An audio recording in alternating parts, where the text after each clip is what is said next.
Doctors நேரம் நேயர்களுக்கு என் அன்பு வணக்கம்.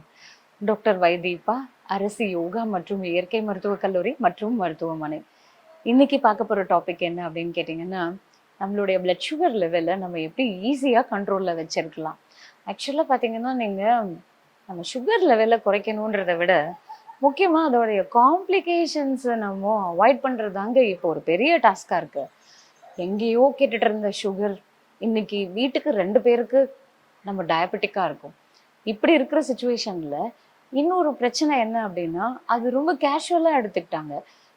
சுகர் எவ்வளோ ஜாஸ்தியா இருந்தாலும் அதுதான் ஒரு கேஷுவல் டாக். எனக்கு 320 அவ்வளோதானா, நான் 420 வச்சிருக்கேன் அப்படின்ற அளவுக்கு ரொம்ப கேஷுவலான ஒரு டாக்கா இருந்தாலும், அதே நேரத்துல அதோடைய காம்ப்ளிகேஷன்ஸ பத்தி யோசிக்காம, பயப்படாம, என்ன வேணாலும் சாப்பிடலாம், எப்படி வேணாலும் இருக்கலாம் அப்படின்ற மைண்ட் செட் தான் இப்போதைக்கு நெறைய இருக்கு மக்கள்கிட்ட. ஸோ ஆனா, இதோட காம்ப்ளிகேஷனையும் குறைக்கலாம். அதே நேரத்துல ரொம்ப ஈஸியா நம்மளுடைய பிளட் சுகர் லெவலையும் குறைக்கலாம். இதெல்லாம் ரிவர்ஸ் பண்ண முடியுமா? அப்படின்னு நமக்குள்ள 1000 கேள்வி இருக்கும். கண்டிப்பா ரிவர்ஸ் பண்ணலாங்க. எங்க அரசு யோகா மற்றும் இயற்கை மருத்துவக் கல்லூரியில மற்றும் மருத்துவமனையில எக்கச்சக்கமான பேஷண்ட்ஸ், அதாவது கிட்டத்தட்ட ஒரு 1000கணக்கான பேஷண்ட்ஸுக்கு சுகரை நம்ம ரிவர்ஸ் பண்ணி, அவங்க ட்ரக் இல்லாத ஒரு லைஃபை லீட் பண்ணிட்டு இருக்காங்க.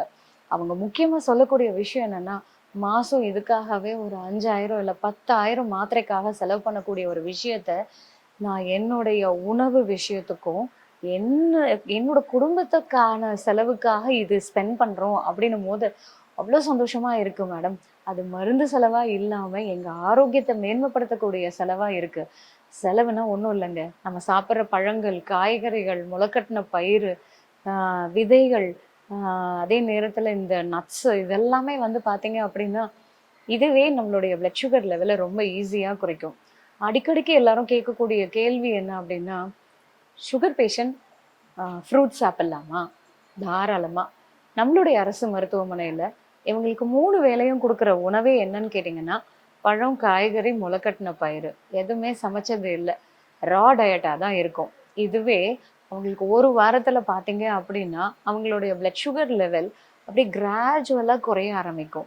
அது குறைய குறைய நம்ம மெடிசின்ஸையும் குறைச்சு, அவங்களுக்கு நம்ம டிஸ்சார்ஜ் ஆகும்போது பார்த்தீங்கன்னா, மெடிசின்ஸ் தேவையில்லன்ற அளவுக்கு இன்னும் சில பேரு மெடிசின்ஸ குறைச்சு, டோஸ குறைச்சு போறவங்களும் சில பேரு. இது லைஃப் ஸ்டைல நம்ம ஃபாலோ பண்ணிட்டு வந்தோம் அப்படின்னா, வாழ்க்கை முழுக்க மருந்தே இல்லாம நம்மளால கண்டிப்பா ரிவர்ஸ் பண்ண முடியும். அதுக்கு நம்மளுடைய வாழ்வியல் மாற்றங்கள் கண்டிப்பா தேவைல்ல. அதுக்கு முதல் விஷயம் என்ன அப்படின்னு கேட்டீங்கன்னா, தண்ணி நெறைய குடிக்கணும். மன அழுத்தம் இல்லாம இருக்கணும். நம்மளுடைய தூக்கம், அந்த ஸ்லீப் ஹைஜீன் சொல்லுவோம்ல, அது அந்த அளவுக்கு நல்ல ஆழ்ந்த தூக்கமா ஒரு நாளைக்கு குறைஞ்சது 6 மணியிலிருந்து 8 மணி நேரம் வரைக்குமாவது நமக்கு அந்த தூக்கம், அதுவும் நல்ல ஆழ்ந்த தூக்கம் அப்படின்ற விஷயம் இருந்தாலே போதும். நம்ம சாப்பிடுற உணவு நல்ல பேலன்ஸ்டு டயட்டா இருக்கணும். சாப்பிடுற உணவுல நிறைய நாறு சத்து இருக்கக்கூடிய உணவுகள் நம்ம அதிகமா சேர்த்துக்கணும். பழங்கள் தாராளமா சாப்பிடலாம். ஆனா ஹை கிளைசெமிக் இண்டெக்ஸா வேண்டாம். மா, பலா, வாழை இந்த 3 விஷயத்த அவாய்ட் பண்ணுங்க. சப்போட்டா வேண்டாம், ஸ்ட்ராபெர்ரி வேண்டாம். மத்த பழங்கள் எல்லாம் பார்த்தீங்கன்னா, நம்ம மிக்ஸ்டா அதோடைய கலோரிஸோட சேர்த்து எடுக்கும்போது, கண்டிப்பா நம்மளுடைய பிளட் சுகர் லெவல குறைக்கும். இது நாங்க இங்க அனுபவபூர்வமா நம்ம நோயாளிகளுக்கு இத குடுத்து, அவங்களுடைய சுகர் லெவல குறைக்கிறது மட்டும் இல்ல, ஈவன் அதனால வரக்கூடிய காம்ப்ளிகேஷன்ஸையும் நம்ம வந்து கண்ட்ரோல் பண்ணிட்டுருக்கோம். ஸோ டயபெட்டிக் பேஷண்ட்ஸ் உடைய ரொட்டீன் என்ன? ஃபர்ஸ்ட் எந்தெந்த விஷயங்கள் நமக்கு பிளட் சுகர் லெவல ரொம்ப ஈஸியா குறைக்கும்? வெந்தயம் கண்டிப்பா வேணுங்க. இதுல ஃப்ளேவினாய்ட்ஸ் அதிகமா இருக்கு. இது வந்து கரையும் தன்மை இருக்கக்கூடிய நார்ச்சத்து இருக்கு. இது என்ன பண்ணும் அப்படின்னு கேட்டிங்கன்னா, நம்மளுடைய அந்த இன்சுலின் செக்ரீஷன நல்லா ரெகுலேட் பண்ணி, நம்மளுடைய சென்சிட்டிவிட்டிய ரெகுலேட் பண்ணி, நம்மளுடைய பிளட் சுகர் லெவல குறைக்கிறதுக்கு இது ஹெல்ப் பண்ணுது. ஸோ நம்மளுடைய அந்த இன்சுலின் ரெசிஸ்டன்ஸ நம்ம ரெகுலேட் பண்றது ஒரு பெரிய விஷயங்க. அதுக்கு இந்த வெந்தயம் ரொம்ப ஒரு முக்கியமான ரோல் ப்ளே பண்ணுது. நைட்டு தண்ணீல ஊற வச்சுட்டு, காலையில நம்ம அந்த வெந்தயத்த அப்படியே மென்னு சாப்பிடலாம். அந்த தண்ணியையும் குடிக்கலாம். அதே மாதிரிங்க, நீங்க வெந்தயத்த நல்லா மொளக்கட்டிட்டு, நம்ம சாப்பிடுற அந்த பயிரோட சேர்த்து இப்போ பச்சை பயிர ஊற வச்சு மொளக்கட்டி சாப்பிடலாம். கொண்டைக்கடலைய நல்லா ஊற வச்சு அத சாப்பிடலாம். வேர்க்கடலை டெய்லி ஒரு கைப்பிடி வேர்க்கடலைய நல்லா நைட்டு ஃபுல்லா ஊற வச்சோம்னா, காலையில அது நல்லா ஜெர்மினேட் ஆகும். அந்த வேர்க்கடலையோட இந்த வெந்தயத்தையும் சேர்த்து நம்ம சாப்பிடலாம். இது நமக்கு உடல் உஷ்ணத்தை குறைக்குது, நமக்கு மலச்சிக்கல் ஏற்படாம தடுக்குது, முக்கியமா பிளட் சுகர் லெவலை கண்ட்ரோல் பண்ணுது, கூட கொலஸ்ட்ராலையும் சேர்த்து கண்ட்ரோல் பண்ணுதுங்க. அடுத்தபடியா பார்த்தீங்க அப்படின்னா, நம்ம வந்து நம்ம சமையல்ல கொஞ்சம் கசப்பு சுவை சேர்த்துக்கிறது ரொம்ப அவசியம். நமக்கு ஏற்கனவே தெரிஞ்ச மாதிரி இந்த பாவக்காய், சுண்டக்காய் இது எல்லாமே நம்ம சமையல்ல சேர்த்துக்கலாம். நெறைய பேர் கேட்பாங்க, "பாவக்காவ அரைச்சு குடிச்சிட்டா சுகர் குறைஞ்சிடுமா?" அப்படின்னு. அது ரொம்ப தப்புங்க.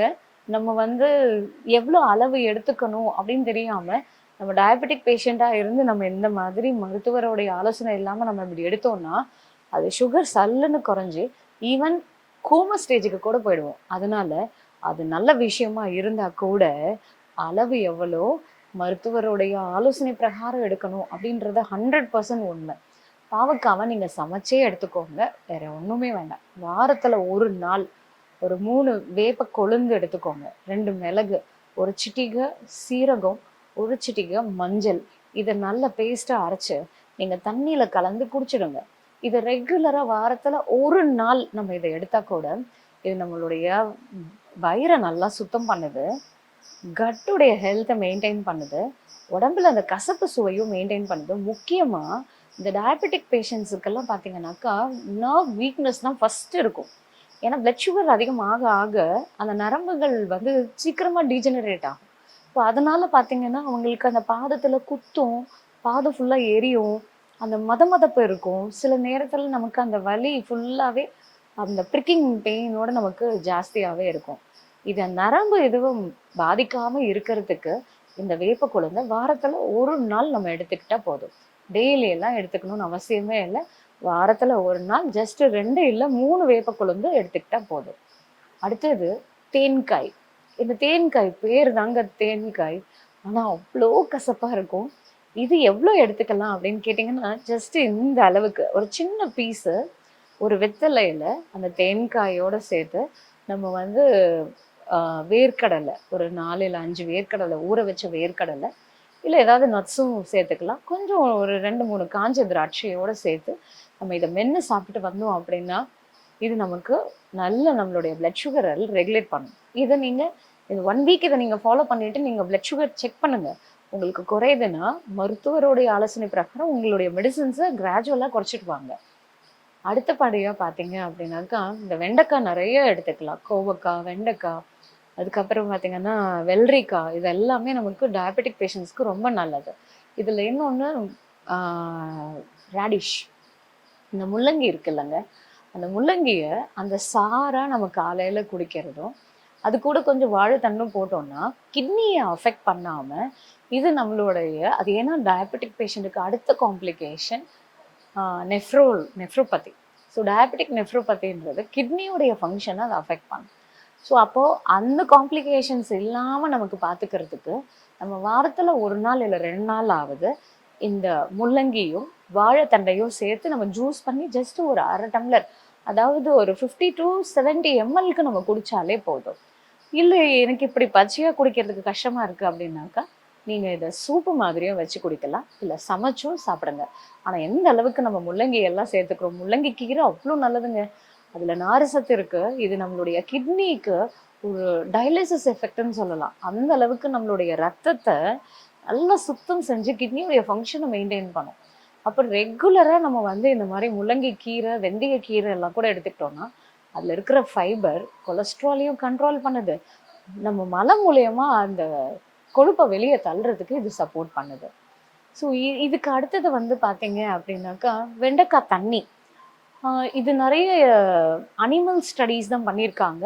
இது வந்து பார்த்தீங்கன்னாக்கா ஒரு ஹியூமன் ஸ்டடி வந்து ரொம்ப ஃபியூ பேப்பர்ஸ் தான். பட் அந்த அளவுக்கு அது ஒரு ரிசல்ட்ஸும் இல்லை. பட் இது வந்து வெண்டைக்காய் வந்து ரொம்ப நல்லது நம்ம பிளட் சுகர் லெவலை குறைக்கிறதுக்கு. இது நம்ம பச்சையாக கூட நல்லா அந்த இதை காம்பை நல்லா இது கட் பண்ணிட்டு அதை கட் பண்ணி தண்ணியில் ஊற வச்சிருங்க. அந்த தண்ணியை மட்டும் நம்ம குடிச்சிட்டு வந்தோம் அப்படின்னா கூட இது என்ன பண்ணும் அப்படின்னா நம்மளுடைய சர்மம் நல்லா பொலிவாக வச்சிருக்கிறதுக்கும் நம்மளுடைய கொலஸ்ட்ரால் பிளட் சுகரை குறைக்கிறதுக்கும் இது சப்போர்ட் பண்ணுது. அடுத்தபடியாக பார்த்தீங்க அப்படின்னாக்கா இவங்களுக்கெல்லாம் இந்த கசப்பு சுவை ரொம்ப நல்லதுன்னு சொன்னேன்ல, சூரிய வெளிச்சம் அவ்வளோ முக்கியங்க. விட்டமின் டி சிந்தசைஸ் ஆச்சு அப்படின்னா பிளட் சுகர் ரொம்ப ஈஸியாக கண்ட்ரோல் ஆகும்.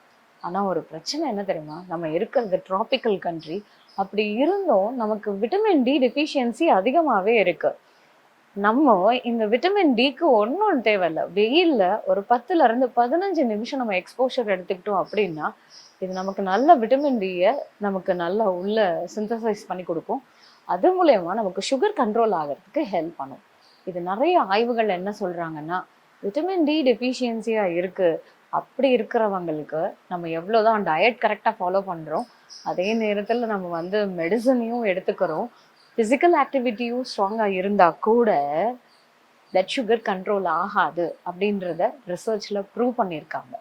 ஸோ நமக்கு விட்டமின் டி சரியான அளவு இருந்தால் மட்டும்தான் பிளட் சுகர் கண்ட்ரோலுக்கே வரும். அதனால காலையில் ஒரு 1/2 மணி நேரம் வெயிலில் வாக்கிங் போங்க, 8 வடிவத்தில் நடங்க, இல்லைன்னா அது கூழாங்கல்ல நடங்க. இது இன்னும் நமக்கு அந்த பாதங்களில் ரத்த ஓட்டத்தை அதிகரித்து நமக்கு அந்த டயபெட்டிக் அல்சர்ஸ் எல்லாம் வராமல் நம்மளுடைய கால் விரல்களில் நல்ல சர்க்குலேஷனை சப்போர்ட் பண்ணி கொடுக்கறதுக்கு இது ஹெல்ப் பண்ணுது.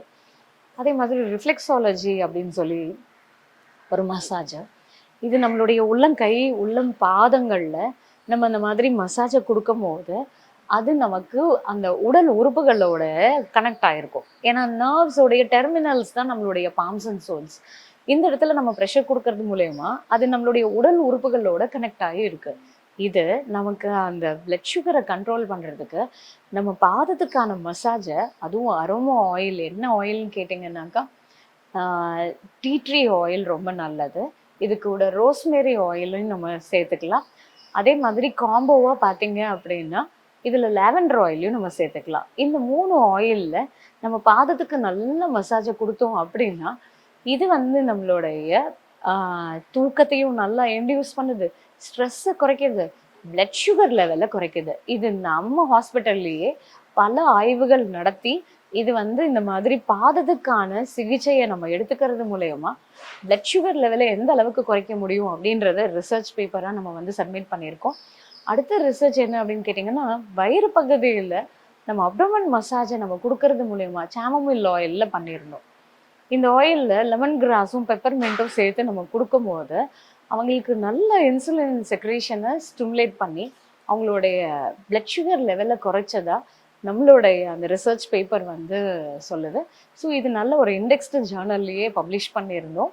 இந்த மாதிரி அறிவியல் பூர்வமாக சில விஷயங்களை நம்ம ப்ரூவ் பண்ணி இதை நம்ம மக்களுக்கு கொடுக்கும் போது அவங்க அந்த ட்ரக் ஃப்ரீ லைஃப்பை ரொம்ப ஈஸியாக சுகரை ரிவர்ஸ் பண்ணி அவங்களுடைய லைஃப்பை லீட் பண்ணுறாங்க. முக்கியமாக நம்ம காம்ப்ளிகேஷன்ஸை குறைக்கிறதுக்கு இது ஹெல்ப் பண்ணுது. அடுத்தபடியாக நம்ம கண்கள், ஏன்னா டயபெட்டிக் ரெட்டினோபதி அடுத்த காம்ப்ளிகேஷன். ஸோ இந்த சுகர் லெவலையும் நம்ம குறைச்சி இதோடைய காம்ப்ளிகேஷனை நம்ம குறைக்கணும் அப்படின்னா மட் பேக் ஐஸுக்கு நம்ம கொடுக்கறது. நல்ல மண், நம்ம இந்த ப்ராசஸ் பண்ண மண், அதை வந்து நம்ம ஒரு மல்லு துணியில் வச்சு அதை நாளாக மடித்து 2 கண்கள்லையும் நம்ம வச்சுட்டு ஒரு 1/2 மணி நேரம் படுத்தோம் அப்படின்னா இது கண்களில் நமக்கு அந்த குளிர்ச்சியை மட்டும் கொடுக்கல, நம்மளுடைய ஸ்ட்ரெஸ்ஸை குறைக்குது, நம்மளுடைய பிபியை குறைக்குது. அதே நேரத்தில் நமக்கு அந்த ரெட்டினோபதி, அந்த குளோக்கோமான்னு சொல்லுவாங்க, இன்ட்ராக்ரேனியல் ப்ரெஷர் ஜாஸ்தி ஆகி நமக்கு அந்த கண் விழிகளில் அந்த பிளட் வெசல்ஸில் எல்லாமே வந்து அந்த பிளட் அப்படியே ரஷ் ஆகி இருக்கும், கண்ணு செவன்னு இருக்கும். இதெல்லாம் சர்ஜரி மூலயமா தான் சரிப்படுத்தணும்னே சொல்லுவாங்க. அதை தடுக்கிறதுக்கு ஈஸியாக நம்ம வீட்டில் இருந்தபடியே இந்த மட்பேக்கை நம்ம கண்களில் ரெகுலராக போட்டுட்டு வந்தோம் அப்படின்னா நம்மளுடைய பிளட் சுகரை கண்ட்ரோல் பண்ணுறது மட்டும் இல்லை, காம்ப்ளிகேஷன்ஸையும் நம்ம ஈஸியாக நம்ம கண்ட்ரோல் பண்ண முடியும். இது கூட நம்ம வந்து பார்த்திங்கன்னா கேஸ்ட்ரோ ஹெப்பாட்டிக் பேக் அப்படின்னு சொல்லக்கூடியது, மேலே வயிறு மேலே வந்து ஹாட் வாட்டரும் நமக்கு அந்த பின்புறமாக லாயினில் வந்து பார்த்திங்கன்னா ஐஸ் பேக்கில் ஐஸ் க்யூப்ஸையும் போட்டு ஒரு 45 நிமிஷம் இதை வந்து கேஸ்ட்ரோ ஹெப்பாட்டிக் பேக்குன்னு சொல்லுவோம். நம்ம இயற்கை மருத்துவரை அணுகி நீங்கள் இந்த சிகிச்சையை எடுத்துக்கிட்டிங்கன்னா ரொம்ப ஈஸியாக நீங்கள் கற்றுக்கலாம். அதுக்கப்புறம் நீங்கள் வீட்டிலேயே இதை ரெகுலராக ஃபாலோ பண்ணிக்கலாம்.